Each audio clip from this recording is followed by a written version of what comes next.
Welcome to Seize Your Mind, the podcast about soccer, mental toughness, and life. I'm your host, Brandon Stone, and today's guest is Chris Shambrook. Did I pronounce that right? Shambrook? Yeah, you did. Shambrook, that's it. Absolutely. Shambrook? Okay. Good to see you, Brandon. Chris is the author of the game, if you can see it here, Soccer the Mind Game. Kind of hard to see with the filter.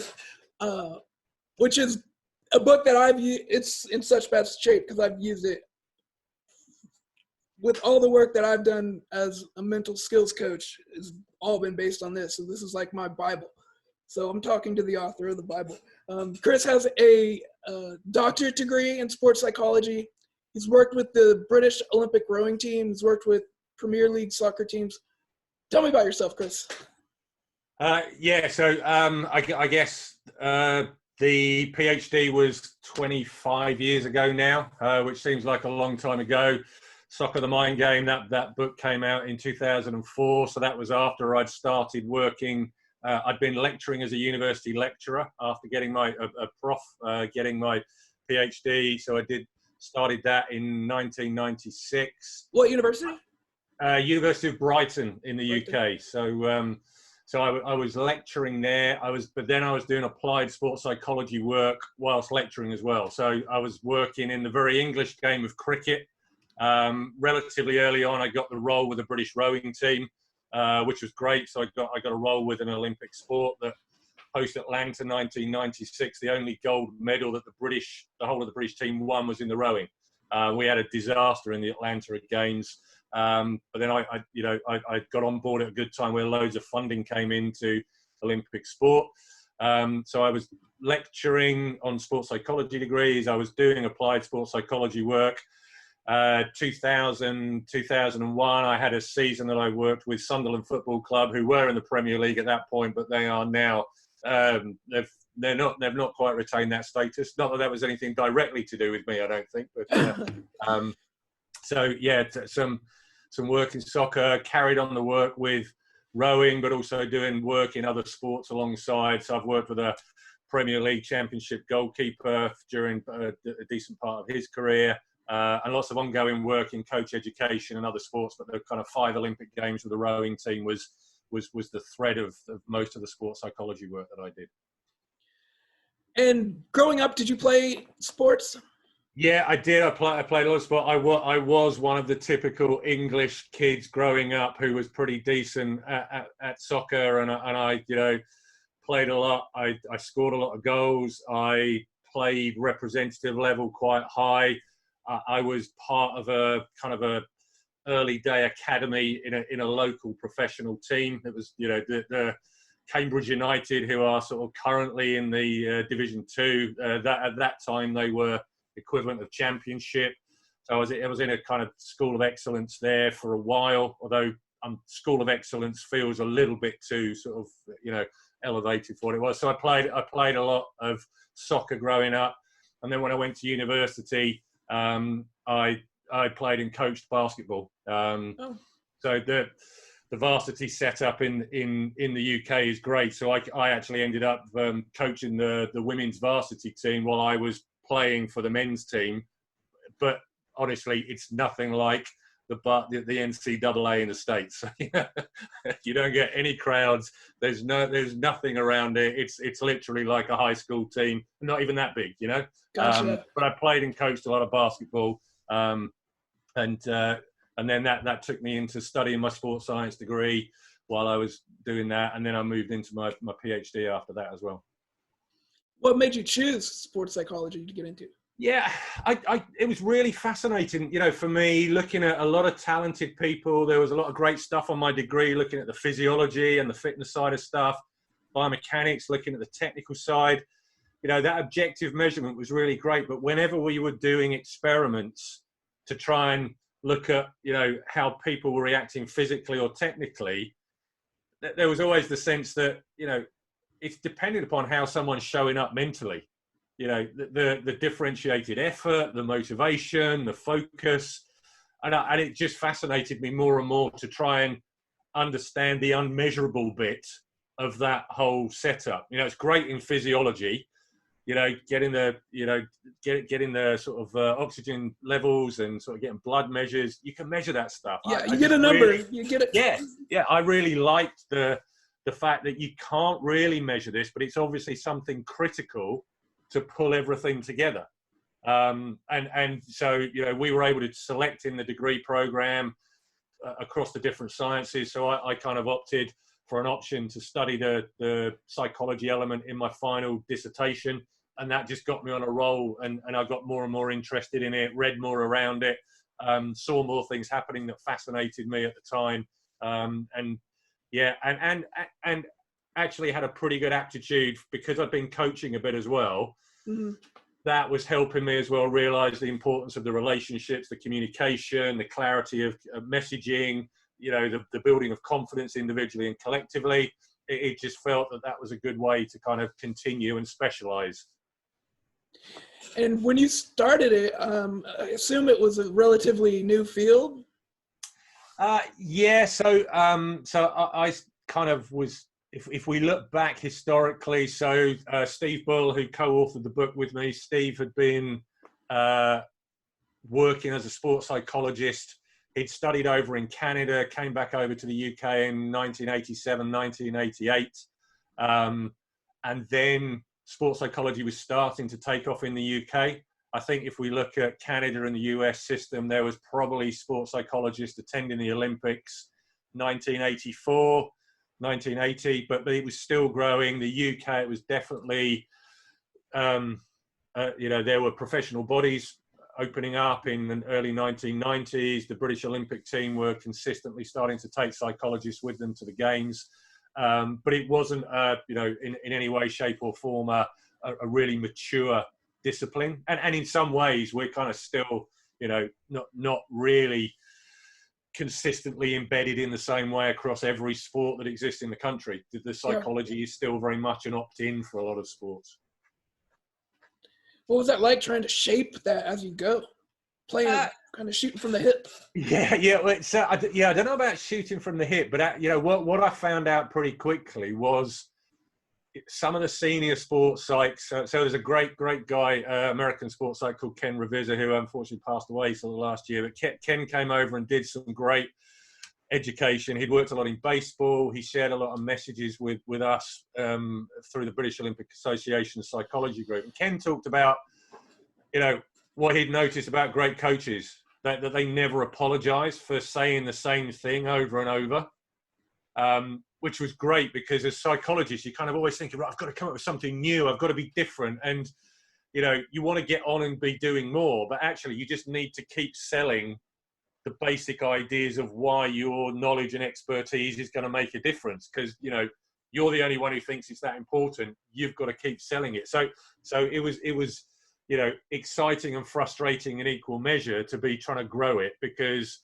you're thinking there's this great thing that you can make a big difference with, but I have to keep selling it new to everybody. I'm not getting buy-in from everywhere. So it was good, but also where you got good relationships, there was a good opportunity to trust was built. You were able to do some good applied work, and very quickly you learn to kind of ignore the textbook way of doing it a little bit more and find the art rather than the science in terms of the way of getting the learning and the messages across as well. So you learning as you go, in the same way that the coaches and athletes are always learning as they go as well. So it was kind of cool to step into that space. Was there ever a moment when you were like, this is magic, this works? There were a couple of times early on where I got to present, and I was kind of sandwiched between some people who had played at a very high level. Actually, players had retired, and I was then presenting the psychology of them having talked about, their professional experiences. And I thought, this follows really well, and the story joins up beautifully. And I can't believe that, I'm following this person and this person's sort of coming after me. So that felt good because there was, it felt in the right place. And then there's other times as well where pretty quickly you learn that it doesn't work, but you get good acceptance from people. So the Sydney Olympics, I was working very closely with one crew that ended up getting a gold medal, And I was working very closely with one crew doing very similar stuff who didn't even make the final and ended up, it was just trying to hang on and salvage some kind of respect at the Olympics. And, but equally talented people, equally sort of, passionate about what they were doing, similar kind of conversations, but a very different context. You kind of go, okay, well, look, the psychology alone isn't the magic. It's obviously part of it. So it was quite humbling as well as exciting at the same time.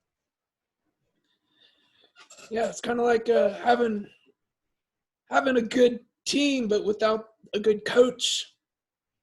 Yeah. And sometimes you'll get a great team that will really pull together because the coach, the coach is able to remain distant because the team's got its own thing going on. Other times it's totally everyone's together and it feels like coach and players on the field together. And other times you've got a great coach that's delivering a great coaching performance, but somehow it's not quite gelling in the team to make the most of the coach's expertise. So it's getting the bits of the jigsaw lined up, and that's where, I guess in sport, you just learn to keep curious about, how can we just keep it moving forward, whether it's broken or amazing. What do we do to take the next step forward? Because that's always the challenge. That ultimately the scoreboard isn't going to stop you still trying to get better. Yeah. Tell me about the process of writing the book, Soccer the Mind Game.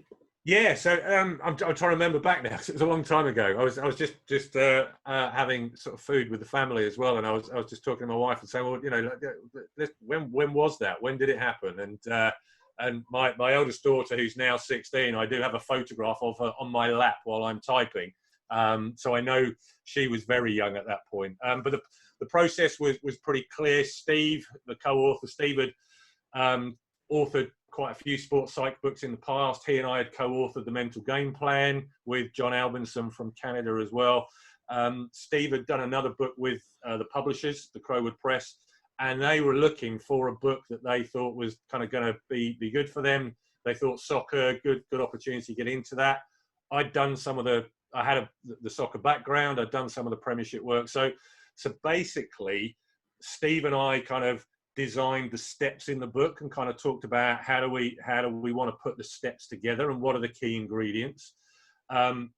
Steve did a lot of the kind of bigger picture thinking, getting people who were going to read it and look at it beforehand, as well as sort of making sure that everything flowed. And then I got into the detail of writing the specific chapters, pulling some of the practical side of it together so that I was able to put the soccer specific knowledge in there, and Steve was able to make sure that we were kind of following the right kind of psychology path as well. So it was good. So lots of backwards and forwards between writing chapters and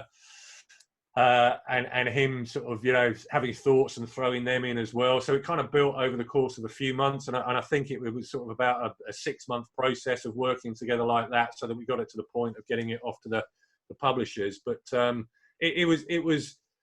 it was actually good fun just to be able to sort of look at it through a very specific sport lens, because the other ones we'd written a general sports psych book. So actually coming into the right, okay, what does a coach want? What do the players want? What's going to be the things that potentially we know are belief systems in soccer that maybe aren't that helpful? So I particularly like the penalty taking sort of bit that we have in there as well about, getting your mindset around penalty shootouts or taking penalties as well. Because, particularly coming from England, where we've sort of failed in many penalty shootouts in major tournaments. So it was, I felt that, trying to do something of value there as well. But yeah, so that was the process, a bit of a collaboration, my sort of soccer knowledge and our creativity together kind of helped put the steps together. Did it have a lot of good feedback? Yeah, certainly from the publishers, they pushed a lot of stuff out quickly. They quickly wanted to get it sort of on sale in the States as well. So that was good from our point of view, that they knew there was an audience out there as well. The goalkeeper that I ended up working with, that was absolutely as a direct result of him picking the book up and really liking it and seeing the contact details in the back and kind of saying, I want to do some of this, bring it to life and make it better. And he's now a goalkeeping coach and really thorough professional, really good guy. And so, you know, that for me, that's good feedback when someone picks it up and then wants to actually do some stuff in the same way that when you got in touch with us as well. It's kind of, well, great, you know, it's not necessarily quantity, it's quality of feedback as always. Let's talk about that. So we're in Yeah. 2020 now. It was about 2 years ago. I looked in the contact info and Googled their names and found contact info and emailed them and was like, can I use this information? Am I allowed to? Do I have to pay a royalty? What's the deal? And they're like, just give us credit for it and you have our blessing. And so I used it thoroughly with the college team, Rogers State University, with the players. I gave talks about the chapters. I broke the chapters and split them into talks. And so talked about motivation, goal setting, playing more as a team, dealing with nerves, visualization. And I don't know if I told you, but they just won the conference championship last year for the first time in the program's history. Yeah, cool. Yeah. So and that's it. So if it's part of the mix as well, there's a lot of other magic going on there as well. But it's always good when it's part of a good good news story as well. And that's you mentioned the motivation bit in there as well. And I particularly like that bit in the book of sort of just kind of going, but break your targets down and make sure that you've got that pathway between the why, what, and how goals, and making sure that there's a real sense of, where are we actually looking to get to? What are some of the measures along the way, but how do we want to be playing, and what are some of the kind of process goals? That stuff's just so helpful to get the balance across all of those, because I guess personally we've each got a preference for which one of those dominates. Some people like the end goal more. Some people like to measure stuff along the way. Some people like to get into the day-to-day challenge of getting better at a particular skill or part of the game. But if we only have the one, we miss the power of the whole story being joined together as well. And when you've got that individually and collectively in a team, that's when you start getting the whole being greater than the sum of the parts. You've got a team game plan as well as individual desire to contribute from your, with your shirt number on the back of it. Okay, how am I going to make a difference to our game plan and the players around me? Yeah, I think that was very important for the team too. And I think that one of the biggest, most important parts of the book and most helpful, I believe, was the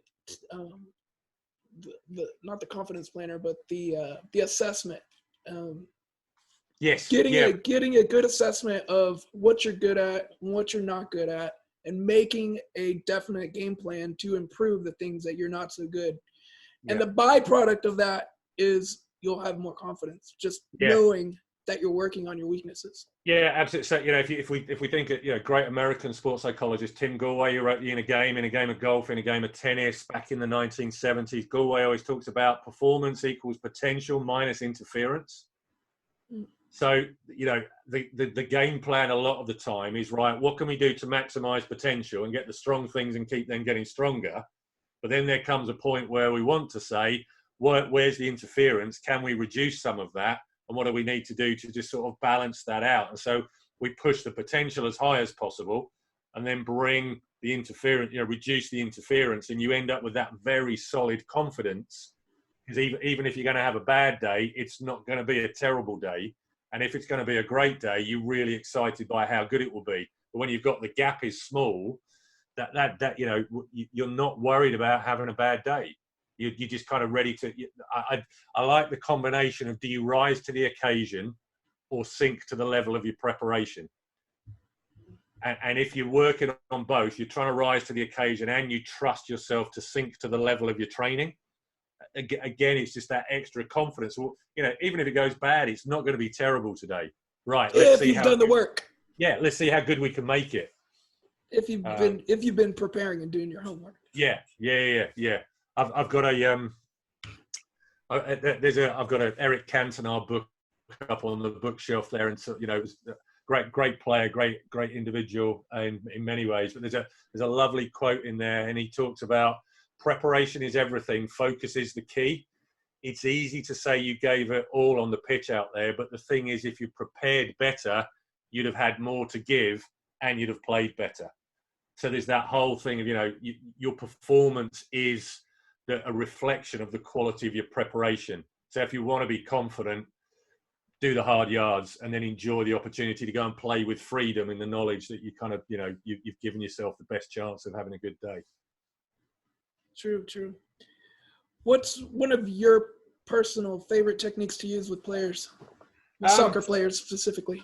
Well, yeah, so it's interesting. So, across all of the sports that I've worked with, there tends to be a lot of similarities across all athletes from all sports, where it comes to, the opportunity to get into that balanced confidence position. So confidence building is probably the most enjoyable area that I work with, and helping people really understand, am I doing everything possible to make my confidence level as robust as possible?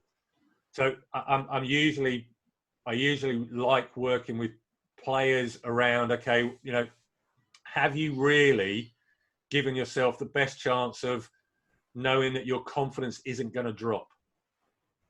So if we've got a really good picture of your strengths, your skills, the qualities you bring to the team when you're playing at your best, how it feels, that then, particularly from a soccer perspective, I've always liked working on the first 5 minutes. So what are you going to do in terms of your strength foundation and your confidence? How do you warm up and you're starting the game when you want the game to start, not when the referee blows the whistle.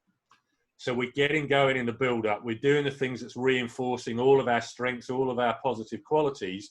We've then got the momentum going so that when the whistle blows, we're looking at bringing that energy into the first pass, the first tackle, the first communication to your teammate, the body language. You go in looking to create the story of the start of the game, because we know so much can then open up from there.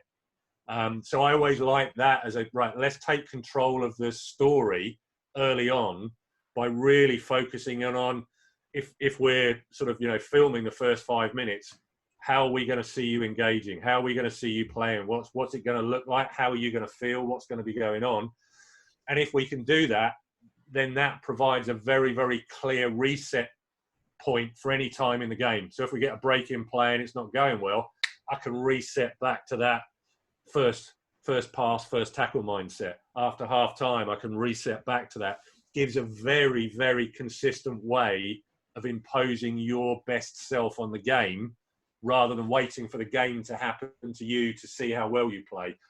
That for me, I think, particularly if you can get that going through a team, that's when you start getting the energy of the players imposing collectively on the opposition as well. They know it's going to be a tough game from the outset, and starts from that individual confidence, and I really like that as a, let's give ourselves the best chance. We've prepared, now let's go perform. Let's see how good we can be. That's poetry to my ears. Cool. Good to hear. But it's the practicality of it as well. It's always interesting listening to post-match interviews in the Premier League, and a lot of players will tell you the story of what happened. So even some of the best players in the world, they'll still come back and they'll still tell the interviewer the story of what happened. So we know, we watched it as well. What I want to know is, what were you intending to do, and how well did you actually make that happen? How satisfied are you with executing the game plan that you'd worked so hard on in the build-up? Don't tell me the ref was terrible. Don't tell me this was a bad decision. Tell me, how professionally did you turn your game plan into a performance that looked like what you'd wanted it to be? That's interesting. And now you've got somewhere to really get into. I'm not particularly interested in football players' ability to tell a story about the game after it's happened. That's not going to be a winning mindset ingredient. They're not a sports commentator. No. And we've all seen it. and as fascinating as your interpretation is, I still want to know, how well did you do what you set out to do? That's far more powerful. What's your biggest advice for a team that just had a really tough loss to? So that's been, in terms of the psychology practice, and I'm working through Olympic sports as well, where you've got to qualify a year out and all that stuff. The winning and losing is very much kind of, it's not helpful. It's a distraction.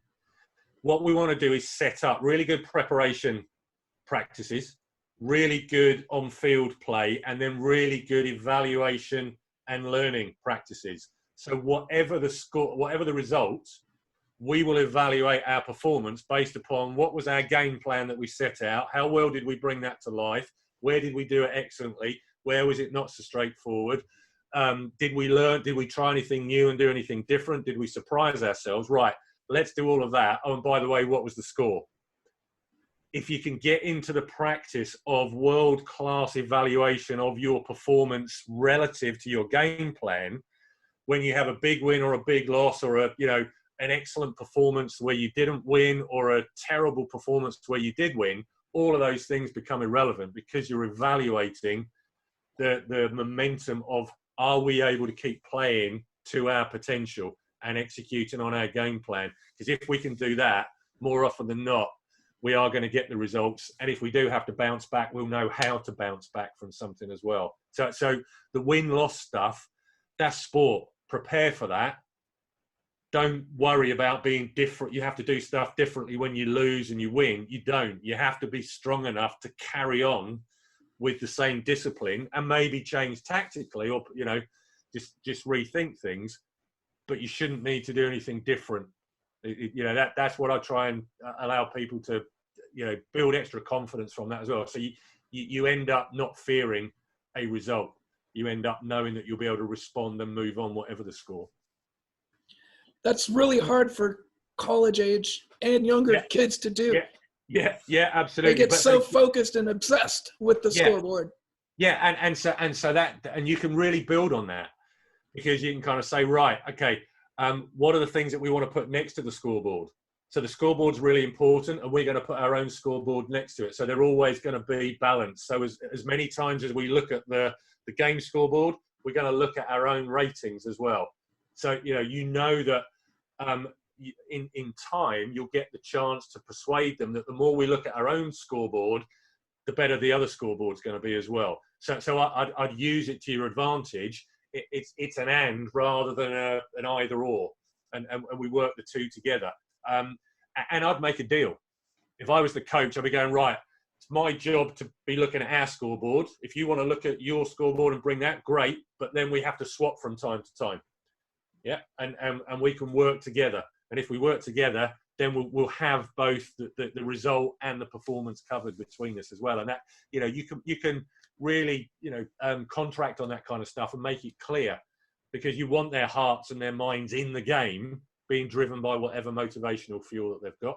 And you want to be on the sideline, being able to appraise, take stock, be able to sort of, make the right decisions and support them in the right way as well. So it kind of, feels to me it's just making some of that relationship explicit and clear, and challenge each other to play those parts really well. Yeah. So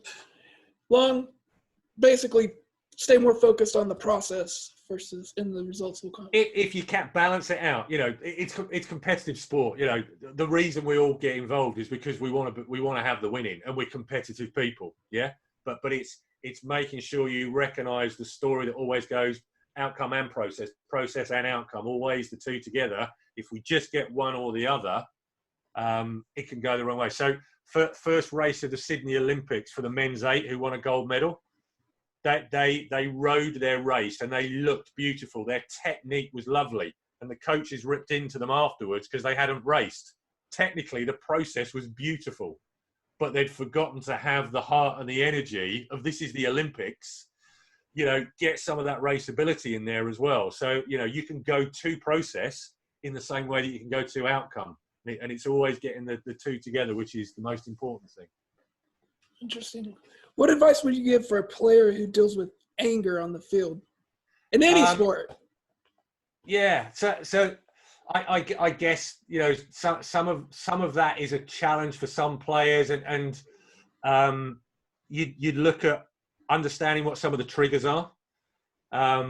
And I'd want to get into, what's triggering that, what's getting in the way of that, and sort of what's leading to the trigger of the anger in the first place. Often it's, excessive frustration building up. There's some kind of goal that they've set themselves that they're being blocked, or they've got a very clear value system that is being kind of, sort of wronged in some way. But you want to get to the heart of that. But in reality, once we've understood the basis, what's triggering the anger, we'd start having some clear conversations around practicing alternative responses. So one, would try and stop the anger coming up in the first place, but two, would try and put in some other choice points. It's really difficult though when the red mist comes down for some players, which is why for them being able to recognize early cues of the red mist coming in, you want to try and be able to sort of teach them early so that they can sort of reduce the red mist building up. It's if the red mist gets too high, it's often difficult to step away from that kind of amygdala hijack that takes place, and you're just kind of in that rage space, and you're not going to get in there. But there are various ways in which you can use mental rehearsal to help someone look at those different scenarios and then put in a different response. There might be some particular ways in which you get someone else to buddy up with them, and you'd practice together. If one of the other players sees it happening, they've talked about what's going to happen, so they're not just dealing with it on their own as well. It becomes a little bit of a collaboration with someone else. But in the same way that if someone is, who gets on a roll and they really, you can see them getting into the zone. How do we keep them doing the good stuff? Do we collaborate around that? Again, we try and see the upside. How do we get more of that, as well as how do we reduce the downside, but make it maybe a team thing as well, providing they recognise it's happening and causing an issue. How would you go about selling visualization and mental rehearsal to the players that don't? They're like, that's cool, but they don't actually do it. Yeah. I'd ask them if they enjoy watching themselves back on screen. And I would start there. I would talk to them about, well, look, let's get you a personal highlight film, or actually if there is, if we're working on a particular technique, can we get some footage of players they really admire? And can we get them sort of looking at, and can we string a few sort of, a few frames together of great players working on that technique? And I'd encourage them to kind of view that regularly and just let me know what happens when they're kind of viewing themselves or viewing other people. Next step, I'd then start talking about, well, look, let's see if we can make it a bit more than just viewing. What do you think they're saying to themselves? How would it feel if you were actually in that film, in their body? What would you be filming? What would you be feeling? What would you notice in your foot that's being placed next to the ball? What would you notice as you felt the ball strike? How does your balance feel? I'd start talking to them about getting inside the film and then being able to notice what extra that gives them. And then I'd pretty quickly couple that, if I could do, whether it's on an iPad or a phone, if we could kind of go from watching that to then actually going and practicing some, I'd be using I'd be trying to make the mental rehearsal very active to then get to the point to say, hey, look, it might be worthwhile doing some of this when you're at home. So we don't need to always follow it up with the direct practice yourself. Go and do me, 20 reps of practice this evening. Watch the film, get inside it, and then do some in your own mind and see if you can do that. And let's see what difference it makes. So I'd be trying to sort of make it practical and very direct and specific for them. And that goes back to the PhD. So my PhD was, how do you get people to stick with psychological skills training? Because people kind of like the idea, but they'd rather get a new pair of boots that feels great, and kind of go, oh yeah, I've got my lucky boots now. That's all I needed. Yeah. They got this sweet thing on them that's going to make me strike the ball better. Yeah, you could practice as well. Don't just wait for the new cleats to do it. Get in there and actually kind of get in there and do some mental rehearsal. So, but making it practical is the key, I think. It's funny you say that. I remember me as a kid, like the power of having those models, those idols, and thinking that, as soon as I put those cleats on, those Nike cleats on, I'm going to be just like this person. Yeah. And it's just like, Yeah, and that's Fascinating. really good. Yeah, and that's really good because if we can take some of that kind of what's then the embodied feeling? How do I want to then change the body language? How do I want to change the intention? What's the self-talk that I have?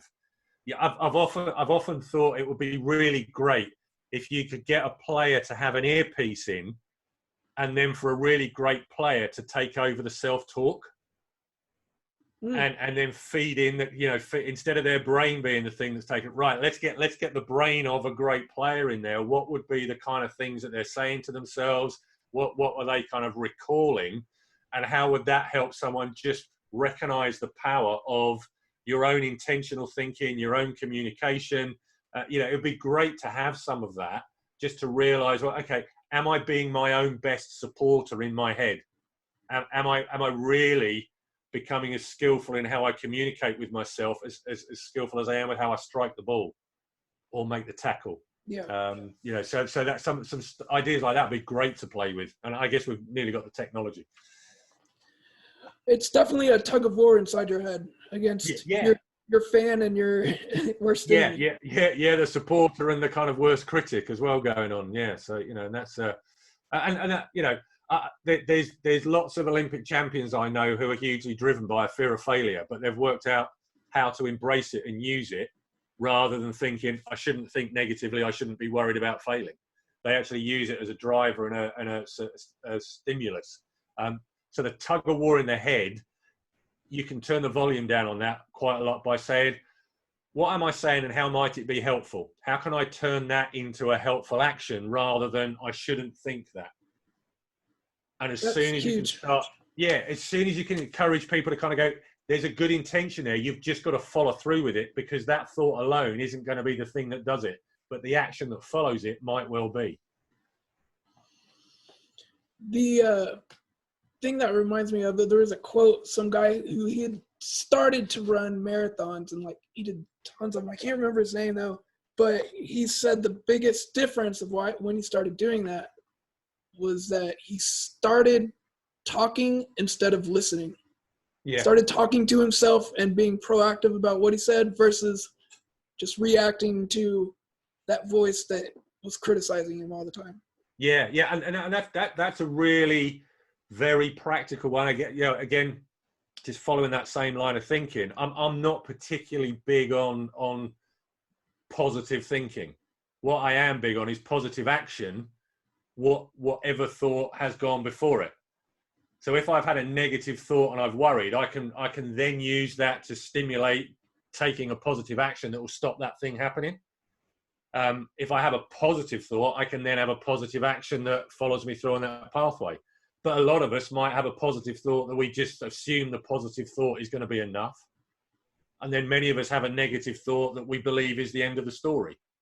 So it's not the positive and negative thought, it's how we have the conversation and continue it.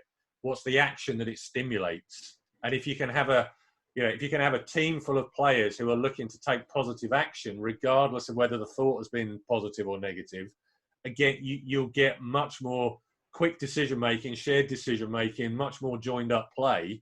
You've got people using their motivation rather than worrying if they're thinking the right way. Yeah, and soccer's it's a fast enough game as it is without people having to worry about whether they're thinking the right way in the middle of the game. Meta thinking about their thinking. Yeah, absolutely. And reaction time's gone right there. Yeah.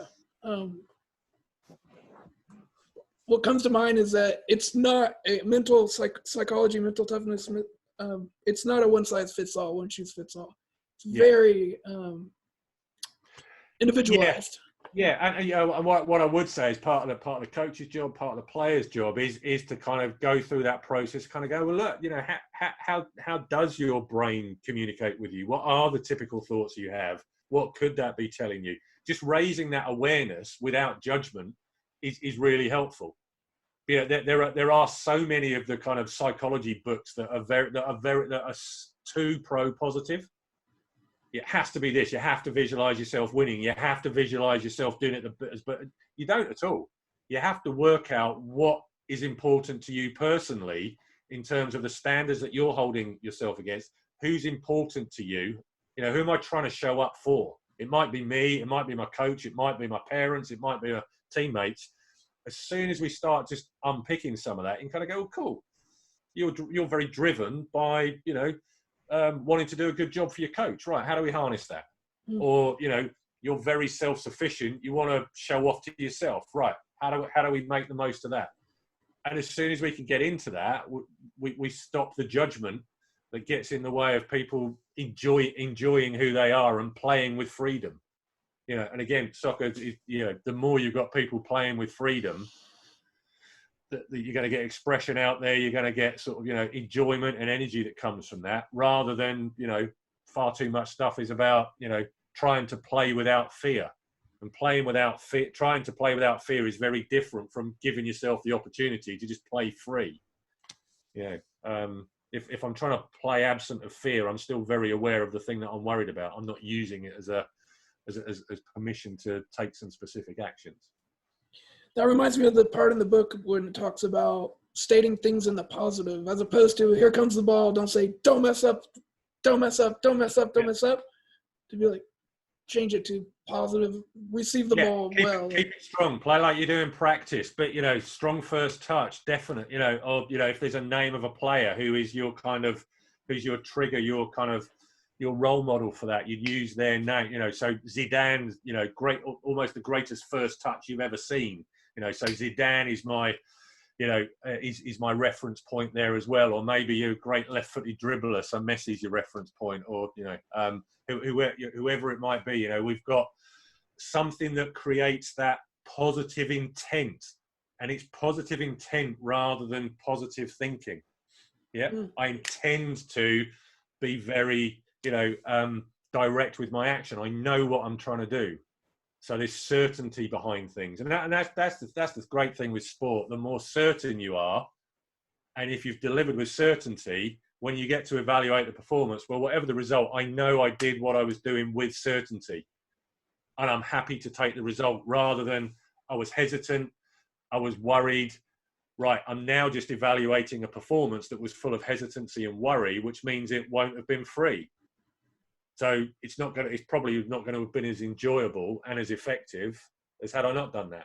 So we kind of want to get away from some of those situations where you kind of go, look, you love this game. Let's get ready to go out and see what you can find out and learn about yourself, rather than, getting mixed up with the unhelpful thinking that can sometimes happen. And that, I guess that's the biggest distinction I make. I just encourage everyone to think about helpful and unhelpful thinking, rather than always positive, always negative. What's helpful, what's unhelpful, right, let's roll with that. So knowing what you want your outcome to be, and then and giving yourself the best chance of of getting there. And soccer's tougher because it's an invasion game, it's open, it's not like golf where you can tee the ball up and you're going to have your close skill, and there's a lot more challenge because of the dynamism of the game. But equally, you spend enough time practicing to be ready to react and respond to, that very sort of, the open elements of it as well. And the game playing intelligence, the reading of the game, but being able to see patterns emerging so that you know how to take your tactics and use your formation accordingly. It's balancing that beautiful sort of challenge of how's the game developing fluidly, but what's some of the structure that we're trying to use to gain control so it doesn't get too fluid. And it's managing that balance, I think, is, again, that's when you get a good team where they're happy to kind of work out what's going on, but they can work out how to get back to their position of strength collectively pretty well from whatever the opposition are doing. What advice would you give someone who's wanting to study sports psychology, someone who's in the United States now? Yeah. So I think generally speaking, there's a lot of great programs across a lot of the universities in the States, and it's very sort of well established out there as well. The Association for Applied Sports Psychology is a really good sort of professional body to get in touch with and find out what some of the processes are that you go through. So ASP, that's a great organisation. And I would say, if you want to get into it, just start, rather than becoming a spectator of sport, start becoming an observer of the behaviour of people who are involved in the sport. And I'd also say read autobiographies, read interviews, listen to what people are saying about the role that their personality, their mind, their coaches played upon their belief, their confidence, their motivation. I think if you can do a lot of that kind of personal groundwork and develop your passion for understanding the role that the mind is playing, that then sets you up really well for any of the sort of academic study that you'll end up doing, going through, you know, university, then being able to do a master's maybe, or PhD beyond that, or a doctorate beyond that as well. So that, but you know, there's a lot of programs across the States where, you know, there's great applied expertise in America across, you know, many years now as well. So some really strong programs. But the Association for Applied Sports Psychology is definitely a good place to be looking out there as well, from just looking at the pathway and what the recommended pathways would be. So that'd be my main advice. Great. Then what advice would you have for players right now dealing with the coronavirus who can't get together with their teammates to practice? I mean, both the collegiate level and below. Yeah, so I'll chase to this because actually today, so Adam, whose email address you can see on the bottom here, Adam and I were recording a mental fitness training plan today on exactly that topic. So it's great that you mentioned that, because you didn't know that either, so that's kind of cool. But we were getting into actually, well, look, what's some of the things that you can do at the moment that you wouldn't actually have time to do normally? How can you use some of this time to, instead of, you know, getting on the process of weekly training, weekly matches, building up through the season, we've pressed pause. Now's a really good time to look back to the beginning of when you started playing and actually do a really good stock take of how far have I come? How have I developed as a player? Physically, how am I better and stronger, and what am I learning about that side of my game? Technically, how's my skill level developing in all the different elements of the skill of the game that I need? Tactically, so, you know, if we sat down with a huge piece of paper and we drew a timeline of first time that you started playing through to now, what would we be plotting about the learning, the physical pathway, the technical pathway? What about the successes that you've had? I'd be encouraging people to do a really good job of just taking stock and realizing how far you've come, realizing all the strengths that are in place, and then being able to work out, well, how do I want the curve to continue when we get going again? Which areas of my game are strong that I want to make stronger? Which areas have been there in the past but aren't there now that I want to get back to? I'd be encouraging people to do a lot of that kind of stuff, and just just use the time to be a student of the game. So if you do want to sort of, you know, get some interviews from great coaches about how they set teams up, just start thinking about some of the, you know, the game playing side of it that as a player perhaps you don't pay so much attention to. You're more focused on your own role in your own position. Maybe just take a bit of time to look at the bigger picture and what it is that you're part of, because that will make you a better player going back in. You know, you think about, you know, in Europe, the sort of system that Ajax have had over the years about, through their junior programs, getting all of the youth players to play in different positions as they go up. They get an appreciation for the entire game because they haven't been stuck in one position from a very early age. Yeah, you've got time to do your version of some of that now by kind of getting into the, you know, a greater game playing understanding, which I think confidence-wise will just mean you're a more valuable team player, more coachable, but also you'll be able to help the coach more as well because you're kind of more on side with them as well. So I think those things are kind of pretty key. You know, use the time appropriately. That's great. So, that's great. Yeah. Tell me about Believe Perform. So Believe Perform. So Planet K2, that's kind of the company. We do a lot of work in the commercial world as well as sort of, you know, little bits of sport work that carry on as well. 4 or 5 years ago, 8 years ago, Adam set up Believe Perform, which is a great online sports psychology platform. So there's loads of sort of stuff on there around training plans that you can sort of go through around different elements of sports psychology. It's designed for coaches and athletes and parents. There's hundreds of infographics that are designed to help you kind of get into some of the understanding of sort of, you know, different mindset, different ways of thinking. There's a lot of mental health ingredients on there as well. So how to do the self-care and sort of, you know, manage a lot. And there's a lot around student athlete stuff as well. And students, and looking at the academic side of things as well. So Believe Perform is just a really great platform that Adam's pulled together, and that we've been putting more and more content on over the years as well. And you know, live content that we were working on today, making it very specific. It's just a really accessible platform full of loads and loads of different educational tools that you can use. And if anyone listening wants to send an email through to Adam at that email address, let him know you were listening to the podcast, and he'll be able to give you a 50% discount on the annual membership. So it'll probably end up being about $65 for a year, I think, to kind of get access to the full system. For those listening, that's adam.morris, MORRIS, at believeperform.com. Cool. And believeperform.com as well, if you want to get in touch via there and sort of pick up via the podcast too. But yeah, Adam's done a great job of pulling that together. We've got partnerships developing with USA Rugby, USA Hockey, Field Hockey, and USA Badminton, and we've just sort of developed some conversations with Sports Aid, which is a kind of a charity foundation for developing athletes in this country.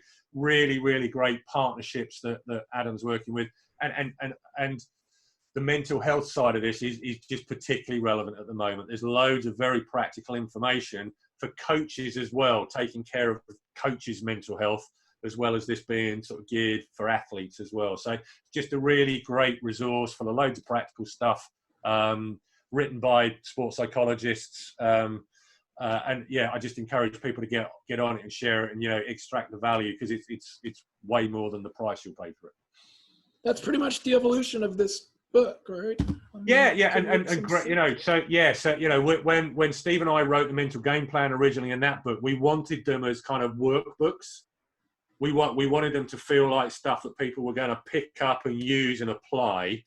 You know, and Adam independently sort of, you know, back in 2012 started this site up, which is very much geared towards, well, look, how can we get sports psychology in the hands of the people who are far more involved than the sports psychologists are? You know, because quite frankly, the coaches and the athletes are the psychologists on the ground every day. And if we can get more of that information and expertise into the everyday conversations, you normalize conversations about the mind.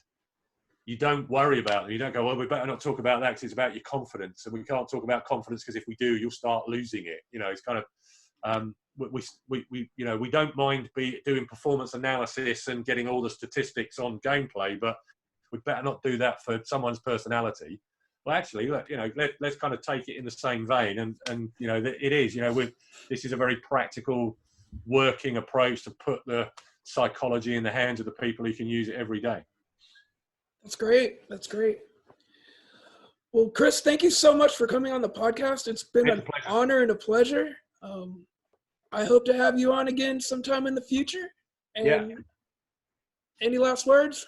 Yeah, well, happy to come on again. That would be great. You know, look at Believe Perform. You'll have also seen perhaps the performanceroom.co.uk as well, if you're interested in how some of this stuff applies to kind of stuff you're doing outside of sport and how it applies to work stuff. Then go there as well. But yeah, you know, just a delight, Brandon, and thank you for the invitation. And great that you found the book and that it's been useful for you as well. And for me, having, you know, written that, getting the chance to talk to someone who's enjoyed using it, it's kind of, you know, that's as good as it gets. So it's been an absolute delight. So thank you.